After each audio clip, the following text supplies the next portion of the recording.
welcome to Country Cow Designs. I'm Jo. Me and my husband Adam, who's behind the camera, run this business. We design sewing patterns, we sell bag making supplies, and we try and provide tips and tricks for bag makers all over the world. So the question we get asked the most is about interfacing and stabilizers. What should you be using in bag making? So today we're going to try and answer that question.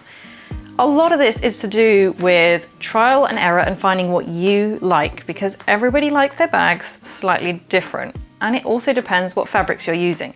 So I'm going to try and keep a kind of logical order, but we are going to be jumping between subjects. I'm going to be showing you what they look like on specific bags, what type of fabrics I would use with which type of interfacing, what the difference is between interfacing and stabilizer, all of that kind of thing. Feel free to ask more questions in the comments if you want to. So I'm not going to cover every brand and every product in this video because it's impossible. So just bear with me as I discuss the ones that we stock, and you will be able to find alternatives locally where you are, or you might have something that you prefer slightly. You can let us know in the comments, we'd love to hear about it. So let's get started with interfacing and stabilizer. Different people in different parts of the world will view this differently, but for me, interfacing is what adds strength to the fabric and stabilizer adds stability. So for example, we are going to show you some of these interfacings that we've got. So we have got F220 from Balear. This is super thin. This is a non-woven, so it's almost a little bit paper-like rather than fabric-like. And it's a very lightweight interfacing. It tears easily, but it's great for things like card slots, where you need really thin interfacing that's not going to add bulk, but you want the fabric to be slightly stronger. And it also kind of makes your fabric a little bit stiffer, which for things like card slots is great. But I wouldn't use this on the outside of a bag. Then we have one of the most popular interfacings in the world, or in the bag making world anyway, Balear G700. This is equivalent to the American version, I believe, of SF101. So they're very similar from what I understand. This is a woven interfacing, so it's a lot more fabric-like, it's nice and drapey. I have used this on, which bags have I used it on? I've used it on this canvas here. I have used it on this canvas here. And I use it often on quilting cotton for bags such as here. It adds a little bit of strength. It adds a bit of thickness. It means that your bag, the fabric isn't going to stretch. It's just going to make it more durable. I love this stuff. It's fusible. So with your interfacings and your stabilizers, you'll get fusible and sew-in. Fusible is easier to work with. Although it does depend on the particular product, because some people will testify they have trouble getting it to fuse nicely, and then it kind of shows on the outside of the fabric. So I'm going to interject, Jo. Yeah. What is fusing? Just for the people who are brand new to this. Fusing is when it's got like a glue, so you can feel like a gritty side to it. And that means that you can iron it onto your fabric, which is awesome for fabrics like quilting cotton and canvas. But you do not want to use it on something like wax canvas. I say that, but some of our customers do. Some of them use it with a Teflon sheet to stop the wax coming out. But generally, I find I don't want to put heat on something like wax canvas, so I won't use, I'll sew it in instead. But this is fusible interfacing. So those are kind of the two that are most common. And then we've got our own, which is called Fastfuse. And you'll find that different brands across the world have different types. So Fastfuse is our favorite. This is a lot thicker than the G700. So when you're working with quilting cotton, it gives way more structure. I've also used this, for example, on this faux leather to give the bag a bit more structure. So this is kind of, it is interfacing and it adds a lot of strength, but it also adds a little bit of structure because it's so thick. So I really, really like to use this with quilting cotton. I don't tend to use it with thicker fabrics, or if I do, I keep it out of the seams because it gets really bulky. So that is Fastfuse. Keeping it out of the seams, the top seam of each bag, I think is really important. So let me just show you an example. So here on this panel, this had interfacing, and I just trimmed a tiny corner out before I fused it on to the fabric. And that means that these little corners here and here don't have the interfacing. So it's not any more bulky than it needs to be. So the main part of the fabric's got the strength and the durability, but I don't have to worry about bulk up here. So that is one of my top tips. So that is most of the interfacing really. Then you've got your light fleeces. So most fleeces I find are fusible. Fleece seems to be where most people have problems with it bubbling on the fabric. So what have we got here? We've got our Konas 102 and 202, I think it is. So one of them's thicker than the other, which you tend to find with fleece. You get like a medium loft, which means it's like medium weight, thickness. And then you get high loft, which is thicker. What other fleeces do I have? We have 9, what's this called? Pelon or Legacy, depending where you are in the world, because they're basically the same thing. 971F, also known as Thermalan. This is really great for adding a little bit of structure, just a little bit. So for things like pouches and things where you don't want it to be super structured, this is great. Yeah, so that's fleece. Would you ever combine interfacing and fleece in a bag? Yes, I definitely would. Yeah, if I'm using quilting cotton, so something like this. Okay, so this is a Tula Pink Stripes one.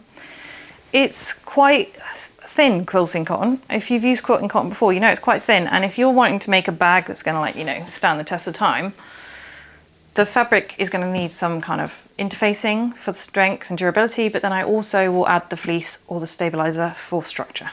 So I will add both. Yeah. The fleece, I will definitely keep out of the seams. What combination would you use, say, for quilting cotton? Because you've got different weights of different things. Depends on the bag you're going for. So a bag like this, that's going to be worn close to your body. This, I definitely don't use any fleece or anything. This is just interfacing, nothing else. Same with our Sevian bag pattern, just interfacing, nothing else. This is all quilting cotton. And I love it like that because that doesn't need structure. It doesn't need to hold its shape. But if I'm making this, which is a duffel bag, this is empty right now, but you can see it's holding its structure. That's because I've interfaced the cotton and then I've added a stabilizer as well to give it the structure. So it should be durable, long lasting, but also it's going to hold its shape. But then again, that depends on who you are. Some people don't care if their duffels don't hold shape when they're empty. So it's personal opinion and you're going to have to give it a go and find out what you like. So on to stabilizers. You have got foam, which I love. I absolutely love foam. There's loads of versions of this. I tend to use Styleville. I tend to use the sew-in one. Not sure why, I just got into it. I think it's a lot cheaper, that's probably why. There are also fusible ones available on the market though. Foam is great if you want a padded bag. So, laptop bag, foam. Put foam in the pockets, put foam all over. It will make it more protected, more padded. But some people don't like the kind of squidgy look. Is that the right word, Adam?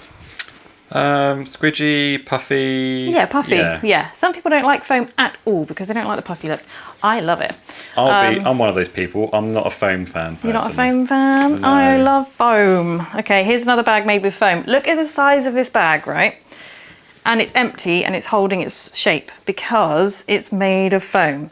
But that does give it, yeah, like a slightly puffy look, especially where the top stitching is. Kind of defines the top stitching. You know what foam's amazing for is quilting, because when you quilt it, you can see the lines, really defines them. So that's foam. I love foam for structure. Is foam heavy? Because obviously the more you put into your bag, the heavier it gets. Foam's nice and lightweight. So Decovil Light and Decovil Heavy are another type of stabilizer that's super popular that I'll just discuss in a minute. And that is heavier than foam. Foam's lightweight. So if you want a light bag on your shoulder, foam is something to be considered. Yeah, because for the size of this bag, it's really lightweight. Yeah. For other bags, so this is a oilskin bag that I've made. This has got just it's got Fastfuse interfacing on the lining fabric, and that's it. So you can kind of see how slouchy it is, right? So again, it's the style. What style do you want? Do you want a slouchy bag? Do you want a structured bag? You're gonna have to decide. This is a slouchy bag, but I put a super firm base in. I always recommend a firm base because you don't want, when it's full, for it to be like sagging down, because that's kind of ugly. So this has got, what is it called, Adam? S122, something like that? S13? Might be. It's on our website. It's the only one that's like super, super firm. Really, really structured. Alternatively, you could use something like Peltex, which is this, which is also great for bag bases. Slightly less structured, slightly less cardboardy, slightly easier to work with. So again, most of these come in fusible form, but keep them out of the seams. You do not want to be sewing through this like once it's in your seams. You can sew it to the base of your bag to hold it in place. You can do a cool design. I think I did that on this one. You might not be able to see it, but I've got like a cool arrows design. Just sew it in place. That makes it easier then to fit your base if you're not fusing it. But I definitely recommend keeping out the seams. All this stabilizer, keep it out the seams. So you mentioned in that bag you interface the lining, yeah, which people tend to interface the exterior. So why did you interface the lining in that one? So this one is oilskin. This has like a waxy oil in it, and I don't want to put heat on it. Also, the oilskin was already thick enough on its own, so I just wanted to interface the quilting cotton on the lining. So is that a bit of a tip? If a bag requires interfacing, you can do it on the lining rather than exterior, depending on what you're working with. Well, yeah, if I'm using quilting cotton for both the exterior and the lining, I would use interfacing on both. But if I'm using wax canvas, oilskin, something like that for the exterior, then I wouldn't interface it. Yeah, so if I'm using faux leather, I wouldn't interface that. Some people do though. Wax canvas, because it's so structured, I don't ever interface this. If I'm gonna add like a stabilizer, I'll use a sew-in stabilizer with it. But again, it depends on the bag, because this one here is made with the wax canvas, and this doesn't have any stabilizer. It just has a base stabilizer, and that's it, just my square in the base. So other than that, it's just the wax canvas on its own, and then this water resistant canvas has some G700 woven interfacing in it. So it all depends what fabric you're using. For example, cork, I don't tend to interface cork. I just add my stabilizer to the bag. Same if I'm using like a vinyl like this. It's thick enough on its own. It's kind of already got a backing, so I'm not worrying about interfacing it. Some people will add interfacing to things like faux leather, especially if it's got a little bit of stretch and they want to remove the stretch, because interfacing does tend to do that, especially the non-woven. But just, you need to be aware of bulk and what machine you're using. I mean, if you're using an industrial machine, you add whatever you want. You'll probably be fine. But if you're using a domestic sewing machine, you need to watch out what you're adding, and particularly what's going into the seams. Is there any special tips of adding stabilizer or fusing interfacing to things like faux leather or cork? So if you are, you definitely want to put the, you don't want to put your iron on the faux leather or the cork. So if you're going to add interfacing or stabilizer, you want to add it to the back, and you want to then cover the stabilizer with just like a thin piece of quilting cotton or whatever you've got lying around, and then put your iron down. Always, always check on and off cut before you begin, because every fabric is different, and you want to make sure that you're not going to burn a hole through it or melt it or damage it in some way. If I'm using it like a canvas, like these, this is like a lightweight water-resistant cotton canvas, then I would definitely interface this. Yeah, almost always I will interface this, because it just needs a little bit more strength, I think. I like my bags to be super durable and last forever. That's the thing. But again, you're going to have to try it out, and you can figure out what you like and how you want your fabric to look and feel. So Decovil Light is one of the most popular stabilizers in the bag making world. This is what it looks like. It's almost kind of like a thin leather. That's the closest thing I can imagine that it's like. I think that's why because I work with leather, and this feels familiar to me. So this is fusible. You can iron it onto your fabric. Again, keep it out the seams because it gets thick fast. It comes in the light version and the heavy version. I would usually only use the heavy version for a base of a bag. But the light version, here is a bag I have used the light version on. So this is the faux leather combined with the Decovil light. And can you see it's kind of slouchy? So it's sort of structured and it will hold itself up, but at the same time it's got this like slouchy, relaxed style. So again, it depends what kind of bag you're going for. So this has got quilting cotton in the lining, which just has a G700 woven interfacing, just your bog standard interfacing. And then on the outside, it's got the faux leather with the Decovil light, and that is the result, slightly slouchy. If I wanted this to be really structured, then I would have added foam and gone for this kind of structure. So some feedback we get about Decovil light and heavy is that some say it doesn't stay bonded when they're working with it. There is a recommendation for Decovil, isn't there? There is, yep, there's manufacturer's instructions. If you get it from us, you can find it on the product listing on the website. But also you can look up, this is made by Viline, isn't it? Yeah, Viline or Viline, depending where you are. They seem to use a different name sometimes. So you can look up on their website, you can just Google Decovil light instructions and it should bring up the Viline website and they will show you how to fuse it properly. But again, it will depend on your fabric. Some fabrics bond better with these things and some don't. And everybody seems to have different success. But what I would recommend is that generally, once you fuse something, leave it to sit for a little while. Sometimes I will cut my bag out and fuse it and leave it overnight just to make sure that everything's bonded correctly.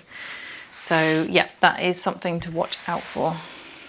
So something else I would say about the Decovil light fusing, once you've finished your bag, like if you think about it, when you're making your bag, it's getting moved around a lot. So maybe if your stabilizer has come loose and you feel like it's not fused properly, give it another fuse once the bag's done. So for a bag like this, I don't want to stick my iron on this faux leather. So what you can do instead is open it up and iron it from the inside. And then that way you can just make sure that it's looking as good as it can, and that if there's any creases that have come into the stabilizer during the bag making process, that you get those out.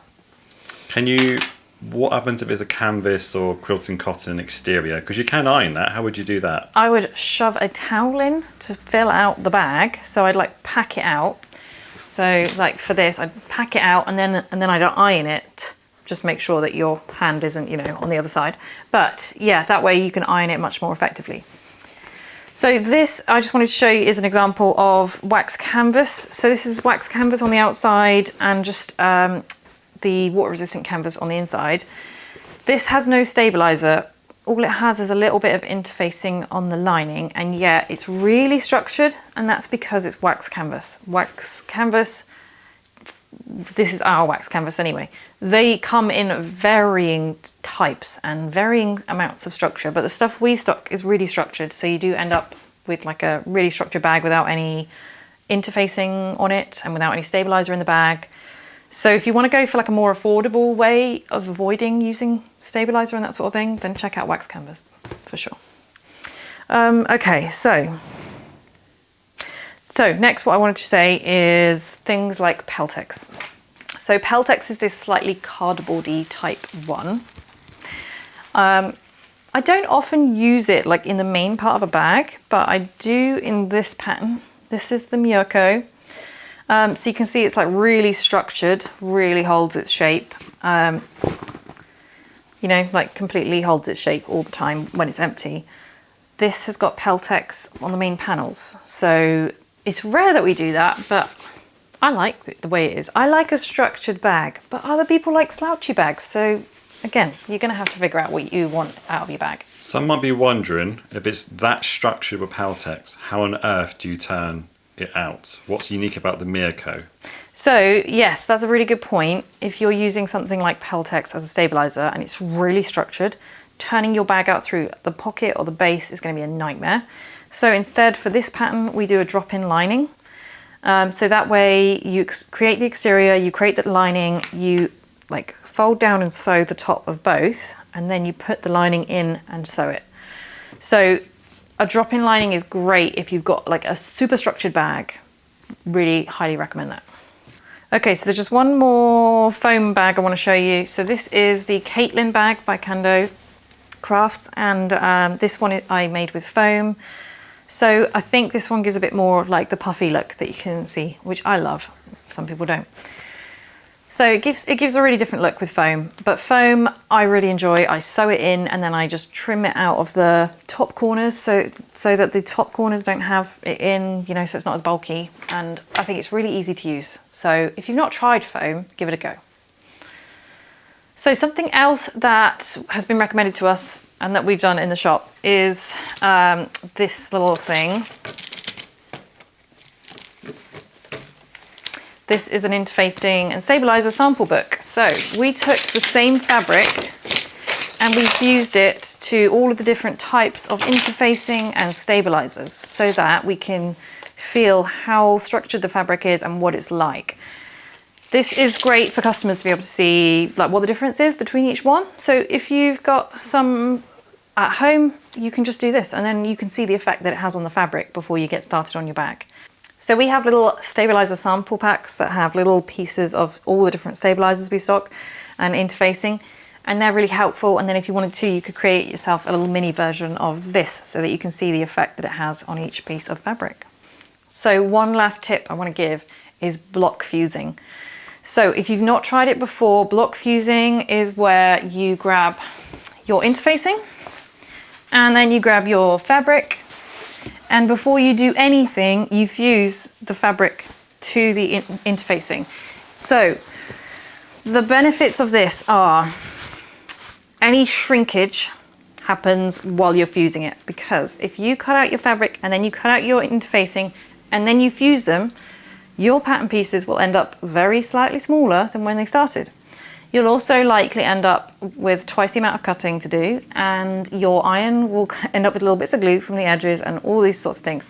And your fabric will fray around the edges more.